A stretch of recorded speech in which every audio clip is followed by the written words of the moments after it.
پہلے تو میں نے مسلمانوں کے اخلاق سنے تھے، اب تو میں نے دیکھ بھی لیے۔ پر یہ بتا جب 12,000 آیا تھا جان کیوں نہیں چھڑائی؟ تو حضرت چارہ کاٹتے کاٹتے رو پڑے، فرمانے لگے تو نہیں نہ جانتا یہ بیٹیاں سانجی ہوتی ہیں،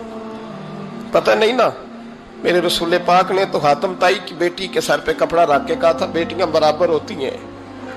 تو یہ نہیں پتا جب اس کی 6 بیٹیوں کی شادی ہوئی ہے میرے اندر روحانیت کتنی بڑی ہے۔ فرمایا پھر 12,000 آیا ہے تو 2-4 بچیاں پھر گئی ہیں، تجھے نہیں پتا میں اندر سے راضی کتنا ہوں، میں تیری نوکری کرتا رہوں گا، پتہ نہیں اللہ کتنی بیٹیوں کو بیاہ دے گا۔ اتنا رویا وہ عیسائی کے پیروں میں بیٹھ گیا، کہنے لگا بابا میں نے تیری مخالفت کی ہے پر تیرے قریب آ کے پتہ چلا ہے کہ تو بہت اونچے اخلاق کا مالک ہے، اور اگر تیرا یہ مقام ہے تو تجھے اخلاق سکھانے والے محمد عربی کی شان کتنی ہوگی۔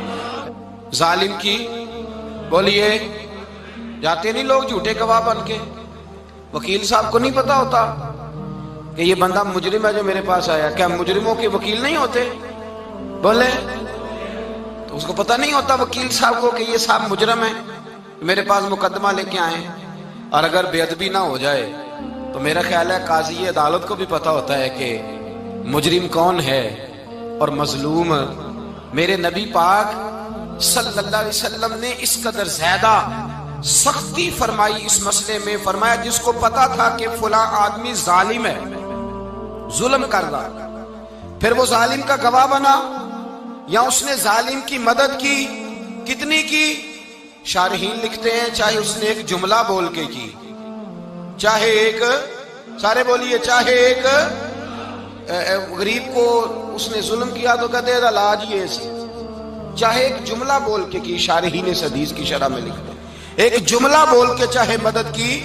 جس بندے نے کسی ظالم کی مدد کی کسی مقدمے میں یا کسی صورت میں اور اسے پتا تھا یہ ظالم ہے، میرے نبی پاک صلی اللہ تعالی علیہ وسلم فرماتے ہیں اگر اس نے مدد کی، ابھی ظالم کی بات نہیں ہو رہی، ظالم کے مددگار کی بات ہو رہی، اگر کسی نے ظالم کی مدد کی تو حضور فرماتے ہیں خدا بھی اس سے بری و ذمہ ہے، رسول بھی اس سے بری و ذمہ ہے۔ سنبھال کے رکھے اپنی نمازیں، قربانیاں، حج، زکوٰۃ سنبھال کے رکھے۔ اگر ظالموں کا مددگار ہے، الیکشن آ لینے دے، آپ کو نظر آ جائے گا کون کون ظالموں کا مددگار ہے، نظر آ جائے گا۔ اپنی جیب سے لوگ پیسے دے کے ظالموں کی مدد کریں گے، ان کے فلیکس چھپوائیں گے، بورڈ لگوائیں گے، جیبوں سے پیسے دے کے۔ ہم نے خود آگ لگائی ہے چمن میں اپنے، بے سبب گردشی ایام کو الزام نہ دو، ہم نے خود نور کا ظلمت سے کیا ہے سودا، کر کے توہین سحر شام کو الزام نہ دو۔ ظالموں کے مددگار میدان میں آ گئے، یہ چھوٹا لفظ نہیں، میرے حبیب پاک صلی اللہ علیہ وسلم نے فرمایا جو ظالم کا مددگار ہے سن لے جو سجن کے ساتھ کچہری جاتا ہے، وہ یاد رکھے جو دوست کا گواہ بنتا ہے، وہ یاد رکھے جو کہتا ہے میں مانگی گیا تھا، مجھے بلایا گیا تھا قبضہ چھڑانے کے لیے کسی غریب بیوہ کی جائیداد پہ، کب وہ سن لے تو مدد کر کے نہیں آیا، تو خدا کے ذمے سے نکل گیا ہے۔ رسول پاک نے فرمایا تیرا میرا تعلق ختم ہو گیا، تو ظالم کا مددگار ہو گیا، پھر تو کہتا میں بے چین ہوں، میں بے قرار ہوں، میں آزمائش کا شکار ہوں، پلٹ کے دیکھ تو صحیح تیرا گناہ کتنا بڑا ہے۔ میرے نبی پاک صلی اللہ علیہ وسلم کا ایک اور فرمان سن لیں، ابن ماجہ ابو داؤد میں موجود ہے، اس حدیث کو آپ نے یاد کر لینا ہے، کر لیں گے انشاءاللہ، سارے کہیے انشاءاللہ، کر لیں گے یاد۔ حضور صلی اللہ علیہ وسلم نے فرمایا اگر تو ظالم کی مدد کرے گا نا، یہ لفظ دل کی تختی پہ لکھ لینا، یہ مکافات عمل ہے، مکافات عمل دنیا، ادھر کرو گے تو ادھر بھرو گے۔ فرمایا اگر تو کسی ظالم کی مدد کرے گا، سن لے حضور کا فرمان ہے، اگر تو ابن ماجہ ابو داؤد سیاہ میں موجود ہے، فرمایا اگر تو کسی ظالم کی مدد کرے گا تو رب تعالیٰ مرنے سے پہلے تیرے اوپر بھی ظالم کو مسلط کر دے گا، تیرے اوپر بھی ایک دفعہ ظلم ضرور ہوگا اگر تو ظالم کی، وہ کسی صورت میں بھی ہو سکتا ہے، کسی صورت میں بھی تیرا بیٹا ہی اٹھ کے ظلم کر دے گا، تو الجھ جائے گا، کسی نہ کسی جگہ تیرے لیے تباہی کا سامان ہوگا، تیرے اوپر ظلم ہوگا، اس لیے کہ تو ظالموں کا مددگار ہے۔ چاہیے یہ تھا کہ تو مظلوم کی مدد کرتا، انسانی ایمانی یقین کا فریضہ سر انجام دیتا، تو ظالموں کا مددگار ہو گیا۔ ٹٹول کے دیکھ لیں، رزلٹ نکال کے دیکھ لیں، ہمارے زمانے میں ظالموں کے مددگار زیادہ ہیں، اتنی لمبی زبانیں نکال کے ظالموں کی مدد کرتے ہیں، بڑے بڑے کالم نویس اللہ نے انہیں قدرت دی لکھنے کی، تو اپنا قلم ظالموں کی مدد میں خرچ کرتے ہیں۔ وہ لوگ جن کو اللہ تبارک و تعالیٰ نے قدرت دی، ہمت دی، طاقت دی، کچھ لوگ ان کے حلقہ احباب میں،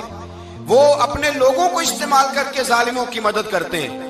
ظالموں کی مدد کرتے ہیں۔ میرے نبی کریم سید عالم نور مجسم صلی اللہ علیہ وسلم نے فرمایا، اگر تو نے ظالم کی مدد کی تو جب تک تو توبہ نہیں کرے گا رب تجھ سے ناراض ہی رہے گا۔ اللہ تجھ سے، او بھائی جس سے رب بھی ناراض ہو گیا،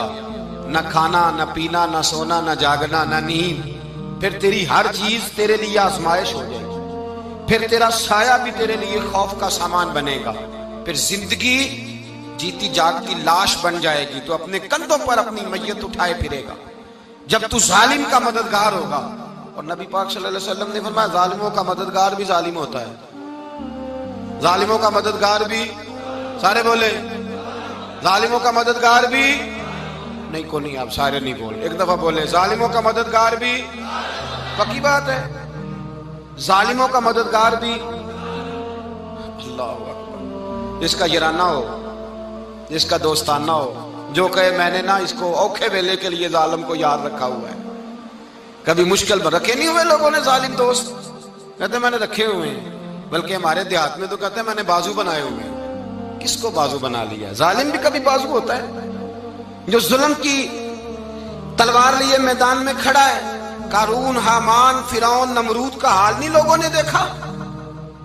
اپنے زمانے میں آپ نے کتنے لوگ نہیں دیکھے جن کے سائے سے، آواز سے لوگ کانپتے تھے؟ پھر پولیس کی گاڑیوں میں وہ اس طرح مردہ پڑے کہ دنیا نے تماشا دیکھا ان کا۔ یہ رنگ ہم نے دیکھے نہیں اپنے آنکھوں سے۔ فرمایا ظالم کا مددگار بھی، جو کار میں بٹھا کے لے کے گیا وہ بھی ظالم، جس نے چائے پلائی وہ بھی، جس شخص نے کھانا کھلایا وہ بھی، جو کچہری تک ساتھ گیا وہ بھی، جس نے فلیکس کے نیچے، بڑے شرابی کے نیچے چھوٹی اپنی فوٹو لگائی وہ بھی، جو ووٹ کی پرچی ڈالنے گیا وہ بھی۔ کہہ دینا باہر نکل کے کہ حضرت صاحب نے سیاسی تقریر کی ہے، کہہ دینا، پر بات تو سچی ہے نا۔ خو کرے ہم تو سے تھوڑا سا گلا بھی سن لے، خو کرے ہم تو سے تھوڑا سا بھی گلا۔ امام مالک کے پاس ایک بندہ آیا، اس نے کہا حضور میں درزی ہوں، ایک ظالم بادشاہ مجھ سے کپڑے سلواتا ہے، میں تو ظالموں کا مددگار نہیں نا۔ ایک ظالم بادشاہ مجھ سے، حضور میں تو مددگار نہیں نا ظالموں کا۔ جو فرمایا ظالموں کا مددگار بھی ظالم ہوتا ہے، تو کپڑے لے کے آتا ہے میں سی کے دے دیتا ہوں، ذمہ داری نہیں۔ یہ ایک آدمی دکاندار ہے، اس سے کوئی بندہ چیز خریدنے آئے گا تو تھوڑی کہے گا میں نے نہیں دینی، تو دے گا۔ کوئی بندہ اگر کسی شخص سے کوئی کام کہتا ہے جو اس کی فیلڈ ہے، اس کا شعبہ ہے، اس کا معاش کا وہ سلسلہ ہے، کہتے ہیں یا رسول اللہ صلی اللہ علیہ وسلم ظالموں کا مددگار بھی ظالم، حضور نے فرما دیا۔ تو امام مالک سے بندے نے مسئلہ پوچھا، دل کی تختی پہ لکھنے والی باتیں ہیں، کہا حضور میں درزی ہوں، ظالم کپڑے سلواتے ہیں، میں تو مددگار نہیں نا۔ امام صاحب کہنے لگے نہیں، مددگار تو وہ ہوگا جو تجھے سوئی دھاگا فراہم کرے گا، تو تو پورے کپڑے سی کے دیتا ہے، تو تو خود بہت بڑا ظالم ہے، تو پورے سوٹ سی کے دیتا ہے، تو تو بہت بڑا ظالم خود ہے۔ مددگار تو وہ ہوگا جو تجھے دھاگا دے گا، جو تجھے بٹن دے گا، جو تجھے نلکی دے گا۔ جو ظالم سے اتنی نفرت ظلم کر کے بندہ آئے، یہاں تو ہمارے زمانے میں ہیرو بن جاتے ہیں لوگ، ظالم ہیرو ہے، لوگ اس سے ڈرتے پھرتے ہیں، گھومتے پھرتے ہیں، اور بہت سارے کم مزاج لوگ اس کے پیچھے ہاتھ باندھ کے پھرتے ہیں۔ ظالموں کی مدد کرنا، ظالموں کے ساتھ رہنا، یہ ظلم ہے، ظلم، یہ زیادتی ہے۔ میرے نبی پاک صلی اللہ تعالی علیہ وآلہ وسلم نے ارشاد فرمایا، یاد رکھو رب فرماتا ہے میں مظلوم کی مدد ضرور کروں گا،